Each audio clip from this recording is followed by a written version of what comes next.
السلام علیکم ورحمۃ اللہ وبرکاتہ۔ بسم اللہ الرحمن الرحیم۔ قبر میں خوشبو۔ دوستو، چند برس پہلے کی بات ہے، راجن پور کے قبرستان میں ایک مردے کو دفن کرنے کے لیے ایک قبر تیار کی گئی۔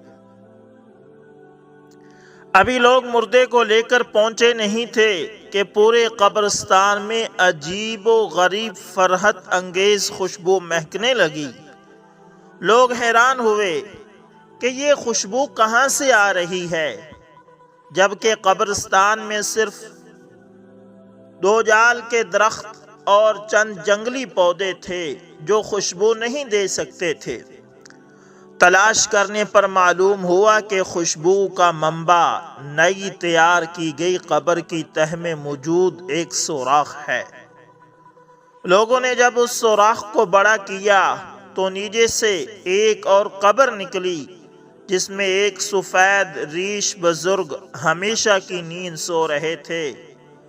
قابل حیرت بات یہ تھی کہ ان کی ناش کے اوپر ایک بڑا پھول پڑا ہوا تھا اور خوشبو دے رہا تھا۔ تمام شہر کے لوگوں نے یہ منظر دیکھا۔ دوستو، اسی طرح حضرت مولانا احمد علی لاہوری رحمت اللہ تعالی لاہور میں فوت ہوئے اور وہیں دفن ہوئے۔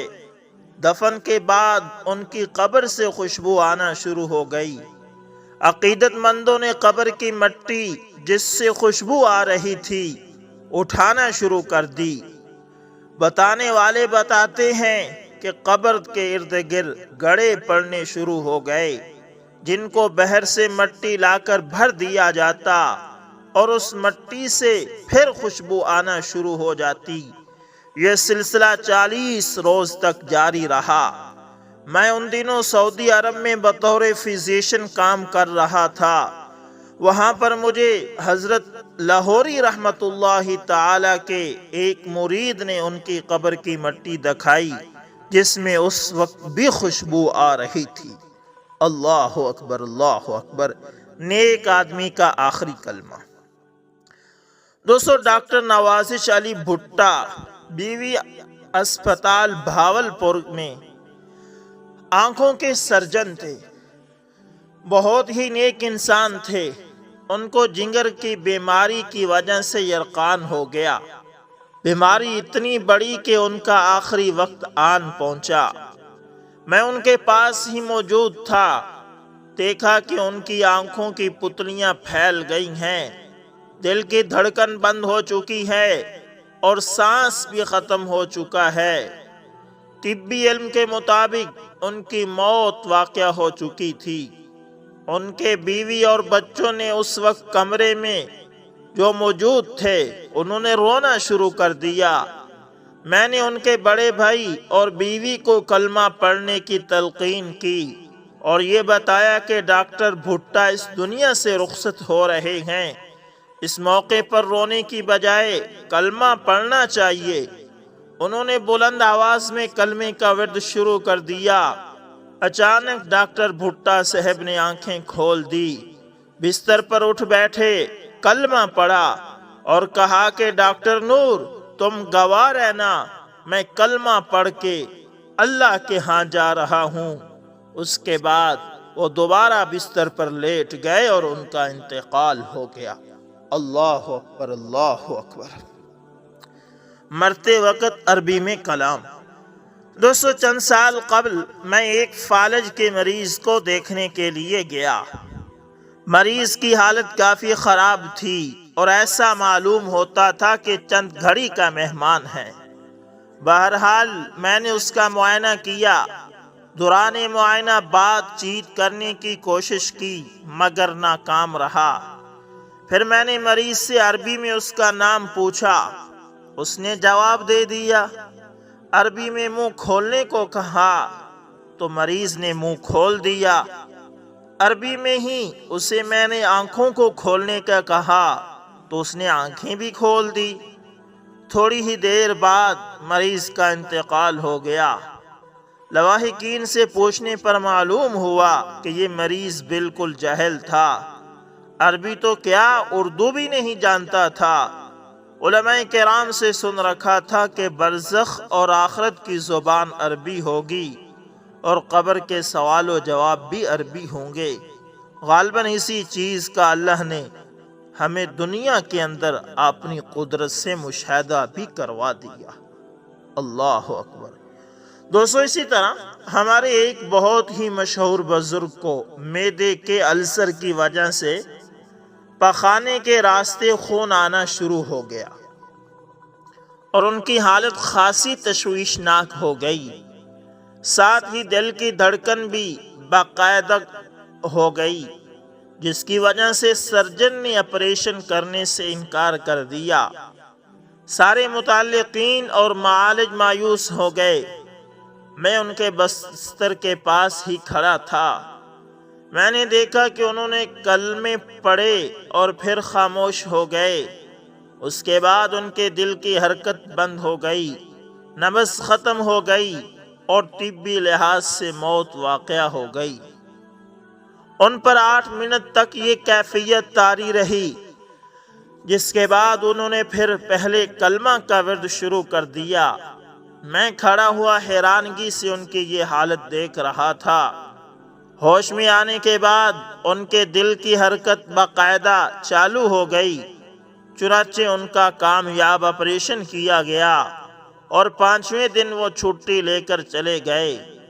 جب وہ اسپتال سے رخصت ہونے لگے تو میں نے علیحدگی میں موت نما بے ہوشی کے متعلق دریافت کیا۔ انہوں نے بتایا کہ 2 فرشتے مجھے جنت البقیع میں لے گئے اور مجھے میری قبر کی جگہ دکھائی۔ اسی اثنا میں ایک تیسرا فرشتہ آیا اور اس نے کہا کہ اللہ جل جلالہ نے اس کو مزید مہلت دے دی ہے، چنانچہ مجھے واپس نشتر ہسپتال لایا گیا۔ اللہ اکبر، اللہ اکبر۔ مرنے کے بعد بجلی کے جھٹکے سے کلمہ اور درود شریف پڑھنا۔ دوستو، ڈاکٹر بقا مرحوم کالج آف ٹیکنالوجی میں کام کرتے تھے۔ بہت ہی نیک آدمی تھے۔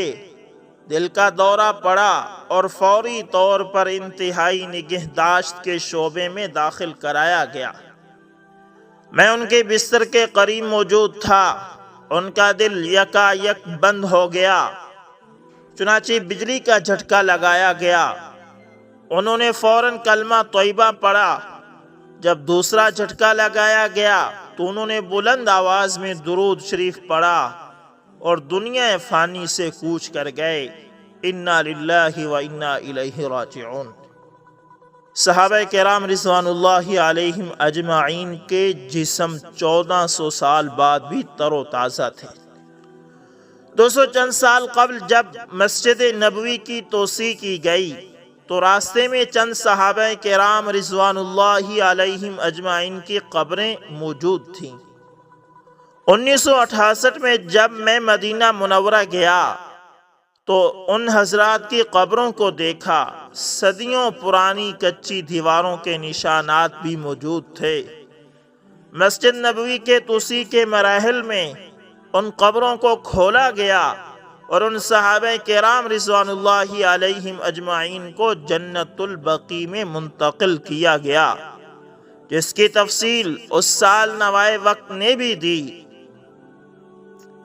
جج کا زمانہ تھا، یعنی حج کا زمانہ تھا، جب ان اصحاب کی قبروں کو کھولا گیا اور یہ عمل رات کے وقت کیا گیا تاکہ لوگوں کو کم سے کم پتہ چل سکے۔ میرے چند عزیز ان دنوں حج پر گئے ہوئے تھے۔ انہوں نے ان اصحاب رسول صلی اللہ علیہ وسلم کی زیارت کی۔ جب ان کے جسموں کو نکالا گیا تو ویسے ہی تر و تازہ تھے، کیڑے مکوڑوں کا نام تک نہ تھا۔ کافی لوگوں نے ان پاک جسموں کی زیارت کی تھی۔ اللہ اکبر، اللہ اکبر۔ ڈاکوؤں کی لاش پر سانپوں کا قبضہ۔ دوستو، موضوع درخواست جمال ڈیرہ غازی خاں میں پولیس نے ایک نامی گرامی ڈاکو کو مارا۔ مرنے کے بعد جب پولیس مردہ ڈاکو کی لاش کو اٹھانے کے لیے گئی تو ڈاکو کی لاش کو سانپوں نے گھیرا ہوا تھا اور وہ اس کو کھا رہے تھے۔ نظارہ بہت وحشتناک تھا۔ سب نے دیکھ کر توبہ کی۔ اللہ تعالیٰ ایسی موت سے بچائے۔ میت کے منہ پر سانپ ڈس رہا تھا۔ دوستو، جب منگلا ڈیم پاکستان میں تعمیر ہو رہا تھا اور باندھا جا رہا تھا اور مٹی ادھر ادھر سے اکٹھی کی جا رہی تھی،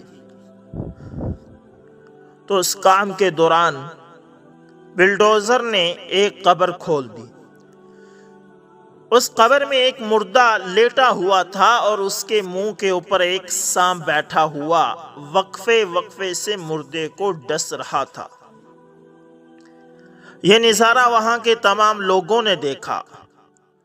چنانچہ کچھ اللہ والوں نے ذکر و اذکار شروع کر دیا اور اس مردے کے تخفیف عذاب کے لیے درود شریف اور قرآن شریف پڑھنا شروع کر دیا۔ کچھ دیر کے بعد یہ سانپ کہیں غائب ہو گیا۔ یہ واقعہ وہاں کے ایک انجینئر نے بتایا جو ان دنوں بند کے بنانے پر مامور تھا۔ اللہ تعالیٰ ایسی وحشتناک قبر سے بچائے۔ قبر کیڑوں اور بچھوؤں سے بھری ہوئی تھی۔ دوستو، آج سے تقریباً 40 سال قبل قبر کشائی کے لیے میں ایک میڈیکل افسر کے ساتھ گیا۔ یہ قبر کوٹ مٹھن کے قصبے کے بحر ایک قبرستان میں واقع تھی اور قبر والے کو مرے ہوئے 5 دن گزرے تھے۔ جب قبر کھولی گئی تو میں وہاں موجود تھا۔ قبر کالی چمکدار موٹی مکھیوں اور موٹے کیڑوں سے بھری ہوئی تھی اور قبر کی تہ میں سانپ اور بچھو نظر آ رہے تھے۔ نظارہ اتنا ڈراؤنا تھا کہ وہاں سے سب لوگ بھاگ گئے، حتیٰ کہ سرکاری افسر جو ہمارے ساتھ تھے وہ بھی اس نظارے کی تاب نہ لا سکے۔ سب سے بڑا مسئلہ مردے کو نکال کر اس کی چیر پھاڑ کرنا تھا۔ مردے کو نکالنے کے لیے بڑے جتن کیے گئے۔ بڑی مشکل سے 2 مزدور پولیس کے ڈر سے رسیوں کے ذریعے مردے کو باہر نکال لائے۔ کیڑوں کے انبار اور مکھیوں کے جھنڈ کو دیکھ کر ایک مزدور بے ہوش ہو گیا اور شام تک مر گیا۔ جب مجھے یہ منظر یاد آتا ہے تو آج بھی پسینہ آ جاتا ہے اور سوچتا ہوں کہ میرے ساتھ قبر میں کیا سلوک ہوگا۔ اگر مرنے سے پہلے قبر کی تیاری کر لی تو اچھا سلوک ممکن ہے، ورنہ ہمیشہ کے لیے ناکامی ہے۔ اللہ تعالی ہمیں مرنے سے پہلے مرنے کی تیاری کی توفیق عطا فرمائے۔ آمین ثم آمین۔ قبر سے بدبو اور سانپ نکلا۔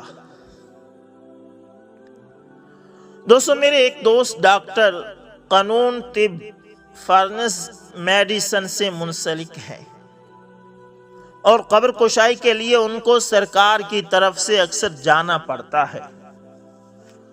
انہوں نے بتایا کہ ایک جگہ قبر کشائی کی مردے کو بطور امانت رکھا گیا تھا، کیونکہ اس کو خاص جگہ منتقل کرنا تھا۔ جب قبر کھودی گئی تو اس قدر سخت بدبو نکلی کہ مردے کے تمام رشتہ دار بھاگ گئے اور قبر سے ایک عجیب قسم کا سانپ نکلا جو دنیا میں دیکھا بھی نہیں جاتا۔ پورا دن انتظار کرنے کے باوجود بدبو کم نہ ہوئی تو تنگ آ کر اسی حالت میں مردے کا معائنہ کیا گیا۔ یہ منظر بھی بہت پریشان کن تھا اور جو لوگ وہاں موجود تھے بہت پریشان ہوئے۔ یہ واقعات اس لیے لکھے گئے ہیں کہ ہم قبر کی تیاری میں لگ جائیں، پتہ نہیں کب بلاوا آ جائے۔ اللہ تعالی ہم سب کو اعمال صالح کی توفیق عطا فرمائے اور قبر و حشر کے عذاب سے محفوظ رکھے۔ یہ چند روزہ فانی زندگی ہر صورت میں گزر جائے گی۔ اصل فکر آخرت کی جانی چاہیے کہ اصل اور دائمی زندگی آخرت میں ہی ملنے والی زندگی ہے۔ درود شریف اور اللہ کے ذکر کے مشاہدات۔ دوستو، حضور اقدس صلی اللہ علیہ وسلم کی ذات گرامی پر درود شریف اتنا بڑا عمل ہے کہ خود فرشتے اور اللہ تعالیٰ بھی اس عمل کو کرتے ہیں۔ اللہ تعالیٰ کے ذکر سے بڑی چیز اور کیا ہو سکتی ہے کہ خود اللہ تعالیٰ نے جنت کا ایک دروازہ ذاکرین کے لیے مخصوص فرمایا ہے۔ بزرگوں سے کئی دفعہ سنا ہے کہ قیامت کے قریب ایک ایسا زمانہ آئے گا جس میں اللہ والوں کے لیے دنیا میں رہنا ناممکن ہو جائے گا۔ وہ جنگلوں میں چلے جائیں گے، ان کی غذا اللہ کا ذکر ہوگا۔ اس چیز کا خود بھی مشاہدہ کیا اور ہمارے ایک بزرگ نے بھی کیا۔ اللہ اکبر۔ دوستو، مولانا محمد اسلم مرحوم رحمت اللہ تعالی کا واقعہ آپ کو سناتا جاتا ہوں۔ مولانا مرحوم نشتر کالج میں خطیب رہے ہیں۔ کئی دفعہ انہوں نے بتایا کہ جب پاکستان بنا تو انہوں نے پاکستان کی ہجرت کی۔ جب ان کا قافلہ امرتسر کے قریب پہنچا تو سکھوں نے حملہ کر کے تقریباً تمام مسلمانوں کو شہید کر دیا۔ مولانا اور ان کے 3 ساتھی وہاں سے بھاگ کر ایک مکان کے غسل خانہ میں پناہ لینے میں کامیاب ہو گئے۔ اس غسل خانے میں انہوں نے 13 دن گزارے۔ ہر وقت بھوک پیاس ستاتی تھی، مگر جب اللہ کا ذکر اور درود شریف پڑھتے تو بھوک پیاس ختم ہو جاتی۔ ہر وقت موت کا خطرہ تھا۔ سکھوں نے کئی دفعہ اس مکان کی تلاشی لی، مگر ذکر کی برکت سے وہ غسل خانے کی طرف کبھی متوجہ نہ ہوئے۔ 13 دن بعد جب ہر طرف لاشوں کے گلے سڑنے سے بدبو پھیل گئی تو یہ چاروں ساتھی وہاں سے نکل کر پاکستان میں بڑی دقت سے داخل ہوئے۔ اس طرح 13 دن انہوں نے بغیر کھائے پیے گزارے، بلکہ اللہ کا ذکر کرتے ہوئے انہوں نے گزارے۔ قبر کے عذاب کا اثر۔ دوستو، بھائی مسعود صاحب نے میاں چنو سے بتایا کہ ایک دن وہ بس میں سفر کر رہے تھے۔ ان کے ساتھ ایک ٹانگ والا مسافر بیٹھا تھا۔ دوران سفر سلام دعا کے بعد بات چل نکلی۔ مسعود صاحب نے ایک ٹانگ کٹنے کا ماجرا پوچھا تو اس مسافر نے بتایا کہ اس کا گھر ایک بستی میں ہے اور گھر جانے کے لیے پہلے قبرستان سے گزر کر جانا پڑتا ہے۔ ایک دن جب کہ وہ قبرستان سے گزر رہا تھا تو اس نے قبر سے چیخنے کی آواز سنی۔ جب وہ قبر کی طرف گیا تو اس میں بڑا سوراخ تھا اور ایک سام میت کے منہ پر بیٹھا ڈس رہا تھا۔ یہ ماجرا دیکھ کر اسے برداشت نہ ہوا۔ ایک لمبی لکڑی لے کر اس سانپ کو بھگانے کی کوشش کی۔ سانپ وہاں سے غائب ہو گیا اور ایک دوسرے سوراخ سے نکل کر اس شخص کی طرف لپکا۔ یہ شخص اپنی جان بچانے کے لیے بھاگا اور ایک پانی کے جوہر میں چلا گیا۔ سانپ بھی پانی میں داخل ہو گیا۔ تھوڑی دیر میں اس نے اپنی ٹانگ میں درد محسوس کیا۔ جب پانی سے باہر نکلا تو ایک ٹانگ کا رنگ بالکل بدل چکا تھا، جو کہ کئی دنوں کے بعد کٹوانی پڑی کیونکہ ٹانگ مردہ ہو چکی تھی۔ دوستو، اللہ تعالیٰ سے دعا ہے کہ اللہ تعالیٰ ہمیں قبر کے عذاب سے بچائے۔ قبر کے عذاب سے بچنے کے لیے جو اعمال اللہ کے نبی نے ہمیں بتائے ہیں ہمیں ان پر عمل کرنا چاہیے۔ دوستو، سونے کے بعد سونے سے پہلے روزانہ سورۃ الملک تبارک الذی بیدہ الملک وہو علی کل شیء قدیر، اس سورت کو لازمی پڑھا کریں۔ یہ سورت آپ کو قبر کے عذاب سے بچائے گی۔ اور اسی طرح فرائض کے بعد، یعنی جتنے بھی نمازیں ہیں ان کے فرائض کے بعد آیت الکرسی کا اہتمام کریں۔ اور اسی طرح مغرب کی نماز کے فرائض کے بعد 7 مرتبہ اللہم اجرنی من النار اس کا ورد کریں، انشاءاللہ اللہ تعالیٰ آپ کو قبر کے عذاب سے محفوظ رکھیں گے۔ امید کرتا ہوں ویڈیو اچھی لگی ہوگی، پسند آئے تو لائک شیئر کمنٹ لازمی کریں۔ ملتے ہیں کسی نیکسٹ اچھی سی ویڈیو کے اندر دوستو، تب تک کے لیے اللہ حافظ۔